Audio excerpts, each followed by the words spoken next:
గుంటూరులో ఎందుకు కేసు పెట్టాల్సి వచ్చింది తన పైన? సో మైండ్ గేమ్స్ అన్నవి చాలా జరిగాయండి. మస్తాన్ వాళ్ళ ఇంటికి మేము వెళ్ళినప్పుడు పార్టీ జరుగుతున్నాం. పార్టీ అప్పుడు అంటే నేను ఈ రోజు వరకు ఇంకా చెప్పలేదు అది. సో డ్రెస్ మార్చుకుంటున్నప్పుడు మేము అక్కడ కెమెరా ఉండింది. సో అంటే ఎక్కువ ఏదో డ్రెస్ కూడా కాదు, జస్ట్ టీ షర్ట్ మేము ఎలా మార్చుకుంటున్నాం, ఎందుకంటే నా డ్రెస్ పైన డ్రింక్ పడింది అనమాట.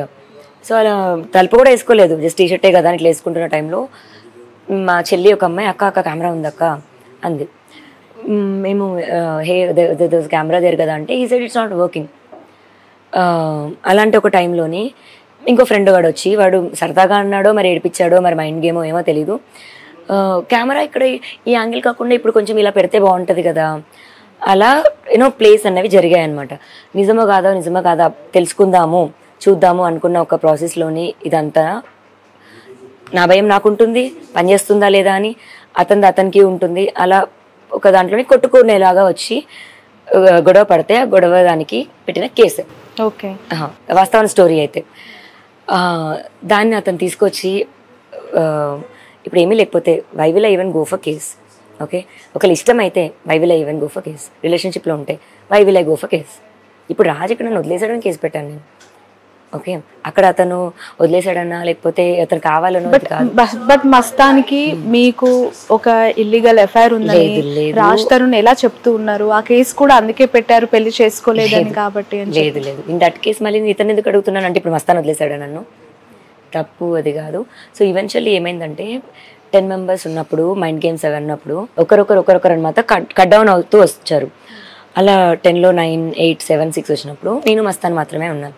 డైరెక్ట్గా అసలు ఏం జరిగిందని తన వర్షన్ తను, నా వర్షన్ నేను, మొత్తం క్లియర్గా మేము మాట్లాడుకున్నప్పుడు ఎవరేంటి ఎంత మేము నష్టపోయామన్నది మాకు అర్థమైంది.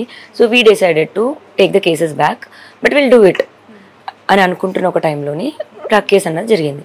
ఓకే, అప్పుడు ఎందుకు నా పేరుంది అన్న దాంట్లోని మన కాల్స్ ఉన్నాయి మస్తాన్ ఉన్న దాంట్లో. సో మస్తాన్కి ఆ యూనిత్ రెడ్డికి జస్ట్ కాల్ ఉండడం వల్ల మాత్రమే ఆ డ్రగ్ కేసులో నా పేరు ఉందండి. నేను కొనలేదు, నేను అమ్మలేదు. ఓకే, ఒక అంటే ఫెయిర్ క్వశ్చన్, ఆన్సర్ కూడా ఫెయిర్గా చెప్పండి లావణ్య. నిజంగానే డ్రగ్ అలవాటు ఉందా మీకు? ఏవండి, ఇప్పుడు నేను గోవాలో డీజేయింగ్కి వెళ్ళాను. నాకు అక్కడ ఇప్పుడు పార్టీ ఫ్రెండ్స్ అన్నది ఖచ్చితంగా ఉంటుంది. బట్ నేను మానేసి మళ్ళీ వచ్చింది కూడా 2021లో వచ్చాను. ఇప్పుడు 24 మళ్ళీ నేను గోవా వెళ్ళాలి. ఇప్పుడు 2 years నేను గోవా వెళ్ళాలి. నేను వెళ్ళినప్పుడు, నేను చేయనప్పుడు, ఆ ఫ్రెండ్సే ఉండనప్పుడు నేను ఎలా చేస్తాను? అండ్ ఇప్పుడు నేను ఈ కోపంలో రాజ్ చేస్తాడు, రాజ్ అలవాటు ఉందని నేను చెప్పచ్చు. నేను అలా చెప్పను, నింద కూడా వేయను. అబ్బాయికి అలవాటు లేదు, అలా చేసే ఫ్రెండ్స్ నాకు లేరు, నా ప్రపంచంలో వాళ్ళు ఎవరు లేరు, అది నిజం. ఓకే, బట్ చెయ్యని ఈ నేరానికి చెయ్యని మీ ఇన్వాల్వ్మెంట్ లేని మరి ఏం చూపిస్తాడు? ఇప్పుడు మిమ్మల్ని ఎందుకు అంత బలి చేసి A7 A9 గా మిమ్మల్ని A11 గా నేను A9 గా మస్తాన్ని పెట్టి అన్ని రోజులు జైల్లో ఉంచి. సో ఇప్పుడు మస్తాన్ అనే అతను ప్రభాకర్ రెడ్డి గుంటూరు నివాసులు అండి. వాళ్ళు ఫ్రమ్ గుంటూరు.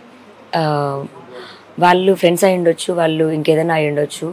మరి వాళ్ళు దొరికారు అన్న దాంట్లో మస్తాన్ పాత్ర ఉందో లేదో నాకు తెలియదు, నాదైతే లేదు. అక్కడ మేము ఒకటేసారి కలిసి వాష్ చేసుకుందాం అనుకున్నాం.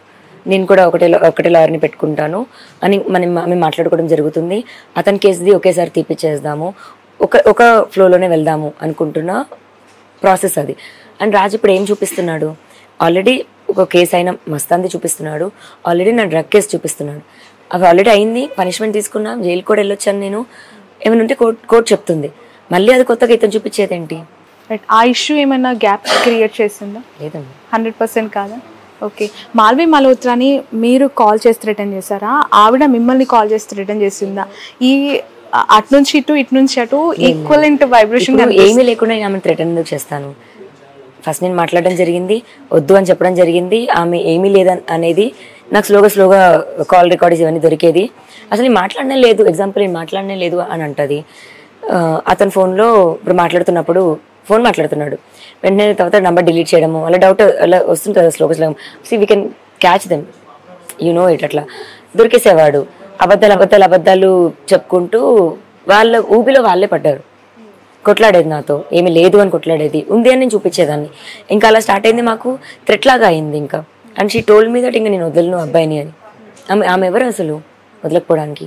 అప్పుడు రాజ్ తరుణ్ మీరు అడగాల్సింది కదా, తనని కాదు కదా మీరు. అంటే అయిపోయింది కదా, it was open again. So ఇప్పుడు ఏం కోరుకుంటున్నారు లావణ్య మీరు? అంటే రాజ్ తరుణ్ని కావాలి అని అనుకుంటే అతను ఖచ్చితంగా మొన్న ఇచ్చిన బయటలోనే క్లారిటీ ఇచ్చారు మీకు, తను ఏం మాట్లాడుతున్నారు, ఎంత ఎక్కడ దాకైనా వెళ్తాను ఇది అని. ఇప్పుడు ఓకే సరే మస్తాన్ అని అఫేర్ అని చూపిస్తున్నాడు, ఒక అబ్బాయితో అఫేర్ పెట్టుకుంటే అంటే ఇప్పుడు ఈక్వల్ దాంట్లోని అమ్మాయి అబ్బాయికి ఈక్వల్ రైట్స్ అని అంటారు. ఏదో ఇప్పుడు అబ్బాయి తప్పు చేస్తే అమ్మాయి చేయొద్దని కాదు.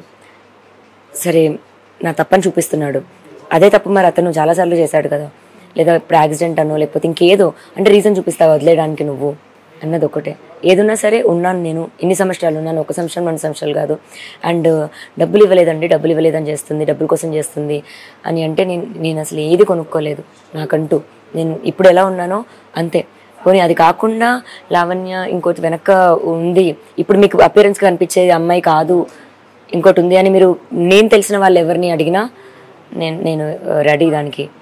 So but I can't job చేయకుండా పక్కా హోమ్ మేకర్ గానే ఉండిపోయాను అంటున్నారు. అసలు జాబ్ ఎందుకు మానేయాల్సి వచ్చి? ఏం జాబ్ చేసేవాళ్ళు మీరు? అంటే జాబ్ మానేయాలని కాదు, నేను ఎయిర్ హోస్టెస్ ట్రైనింగ్ చేశాను అండ్ సింగపూర్ వెళ్ళి MBA చదువుకొని వచ్చాను. సో ఇప్పుడు నేను ఏమైనా చేయాలంటే నేను హాస్పిటాలిటీ ఇది ఉండాలి అండ్ నాకు కూడా యాక్టింగ్ ఇది ఇష్టం. షార్ట్ ఫిల్మ్స్ చేశాను, అంటే అంత పెద్దగా అవ్వకపోవచ్చు బట్ చిన్నవే, అంటే చిన్నవే చేశాను. ఏదో మైలా అని షార్ట్ ఫిల్మ్ ఉంటుంది యూట్యూబ్లో, నా వరకు మంచిగా రీచ్ అయింది, పీపుల్ మంచిగా యాక్సెప్ట్ చేశారు నన్ను. అలాగే కంటిన్యూ చేసుకుంటే బాగుండేదేమో. నేను ఇతను ఎక్కువ నమ్మేశాను and he asked me to not to do it. అంటే నాకు జెలస్ ఫీలింగ్ వస్తుంది అనేవాడు, లేకపోతే ఇంకేదో నాకు నచ్చదు అనేవాడు. నేను సరే ఎందుకు గొడవ పడ్డాము ఫైన్ అని చెప్పి వదిలేశాను నిజంగా. బట్ అతను ఆ రోజు చెప్పుంటే 10 సంవత్సరాల తర్వాత నేను వదిలేస్తాను అని చెప్పుంటే డెఫినెట్గా కంటిన్యూ చేసుకునేదాన్ని. నాది నాకంటూ ఒక వే ఉండేది. ఇప్పుడు ఏది కాకుండా అయ్యాను, but I will get him back.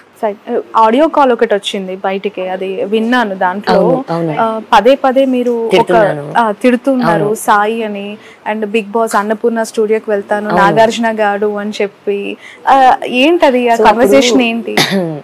నాకు తెలిసి అది ఎందుకు జరిగి ఉంటుంది అంటే, అతను నువ్వు ఎక్కడికన్నా వెళ్ళు నేను చూసుకుంటాను ఇది అని కొంచెం ఇట్లా కేర్లెస్గా తీస్తున్నాడు అనమాట. అప్పుడు నాకు ఇంకా అది చాలా కోపం మీద వస్తుంది. అండ్ నాకు అప్పుడు అవసరం, ఒక మనిషి అన్నది అవసరం, ఆ మనిషి అవసరంకి కూడా అతను పట్టించుకోకుండా ఉన్నాడు అండ్ నాకు దెబ్బలు తగలే. ఇంకా కొట్టాడు ఇవన్నీ నేను ఇంకా ఇది చెప్పలేను. నా బ్లడ్ మాకు చూపించారు, నాకంతా బ్లడ్ ఇది అవుతుంది. ఎందుకు కొట్టారు అసలు రాజ్ తరుణ్? గొడవ ఇంకంతా సో పర్టికులర్గా ఈ రీజన్ అని ఇది కాదు, ఇష్యూస్ అవుతుండే మాకు. ఇంకా అంటే కొట్టేంత స్థాయిలో అయ్యాయి, బట్ ఏం జరిగినా ఇన్ని రోజులు చెప్పలేదు.